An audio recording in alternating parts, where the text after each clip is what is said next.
all this knowledge. That is the accepted perception. Right. The unaccepted perception, which really, to be honest with you, nowadays is creeping into everyone's thought and is certainly gaining far more credence, is that essentially there's a kind of step up for a start to the learning curve. It isn't straight, it's stepwise, it jerks. And secondly, there's enough evidence to suggest that at various points in our history we have been technologically far more advanced than we think we have been, possibly far more advanced than we are today. If you accept the concept, and again, you have to see the DVD to see how I get there. You have to go through the quantum theory, the Maxwellian theory, and all that stuff. That stone circles themselves are built on a specific dimension that affects us with the way their energy goes. If you can accept that, then you can accept that that knowledge has been around a huge amount of time and has been guarded for a huge amount of time by all kinds of people within the church, within the Rosicrucians, within the Freemasonries, all kinds of sort of aspects to it. So that's the kind of non-acceptable version. And the other problem is most of the history is created by people who write it, which is fairly obvious, and tends to be kind of created by the people who win, if that makes sense. And archaeology, again, kind of written by archaeologists. And the problem is that once most people write something down, they kind of tend to stick to it. It's something we said right at the beginning about this idea of saying, well, I've got the idea now, I'm not going to look for any more ideas. It happens so much that people will not accept challenge. They will not accept the possibility that what they believe, what they thought they know, could well be wrong. Yeah. Well, I for one, do accept that possibility, and I guess I may look at it from an intelligence point of view that if a alternative experience or alternative view of known and taught history, but I will move that way if the story, for lack of a better term, or the reasoning will add up and face a barrage of tests from different questioning points of view. Do you understand what I'm saying?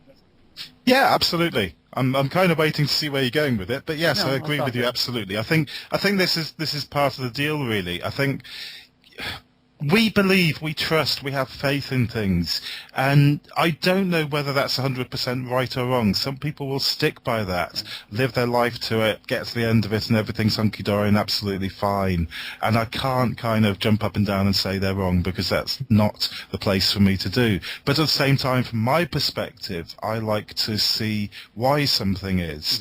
Why is this a particular way? What answers that? And this is, where I came in from the whole kind of dragons and rings concept, stone circles, ley lines, all this stuff that everyone talks about, all this mystical, magical thing. Is there a way to show that it exists? And more importantly, has it already been shown? And yes, to my way of looking at it, certainly Newton was looking in a quantum way. He was looking at light in terms of particles. He was suggesting that light energy was actually some kind of real body. It was real matter, and that it could be kind of made in and out of light, which is kind of a peculiar way of thinking for a guy who basically allegedly discovered gravity.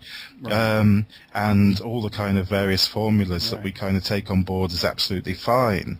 And then you look at people like Reich, who we talked about earlier on, who was looking at this kind of weird energy that seemed to kind of have a life of its own. And if you read his accounts, was responsible from everything from flying saucers to kind of strange, potent kind of clouds of purple gas floating around the place.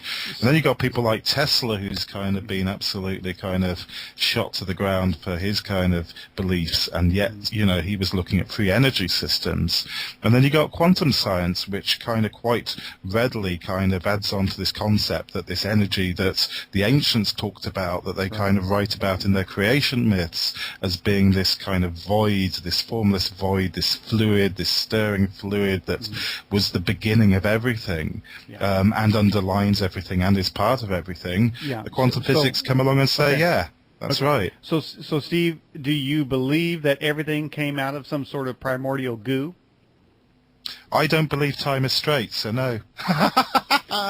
Just to contradict myself there. Yes and no. What I perceive is that if you want to try and arrange time linearly where you find a starting point, then that starting point isn't a goo. It isn't a goo as we know it. And you have to kind of think of, if you look up into the sky, during the day, you will see, and it's quite possible that it's the water liquid on your eyes. It doesn't really matter. It's the effect that I'm going for. You'll see what looks like lots and lots of little white lights, all kind of floating around, like if you like, kind of frog spawn in a tank full of water. So those are not spaceships. Those are they're not spaceships. No. No. They essentially it's an optical effect. Yeah. But the point is, it looks as though the sky is full of this kind of stuff that we can see, and yet, if you could kind of take it on that level, that we can't see it, but we can feel it, much in the same way as that you can't see electricity, but you can certainly feel it when it kind of hits you. But you can see it when you put it through a filament and turn it into a light bulb.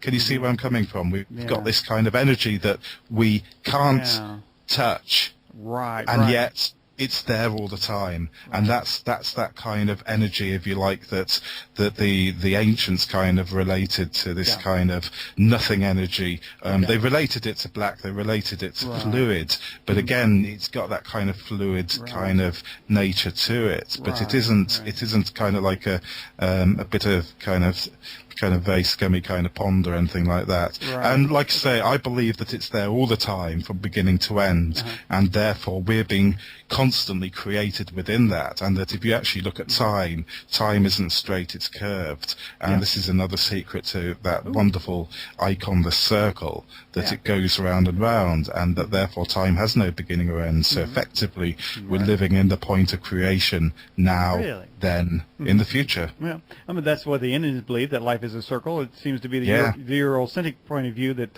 life is a dot going from one end to the other. But to continue on with your bio, then, you say there is a knowledge of interdimensional existence. What do you mean by interdimensional?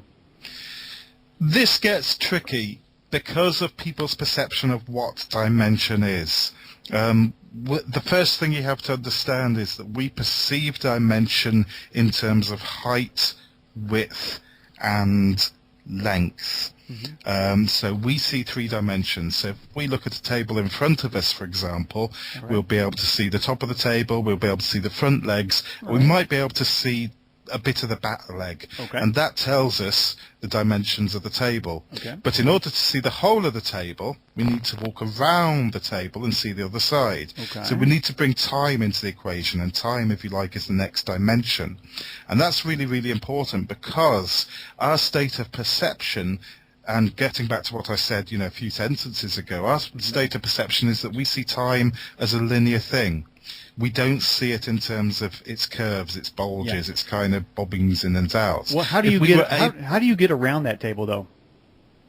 Well, you have to stand up and walk, don't you? Or you get the table to spin, but it does it in time. Okay, well, let's do that with a dimension.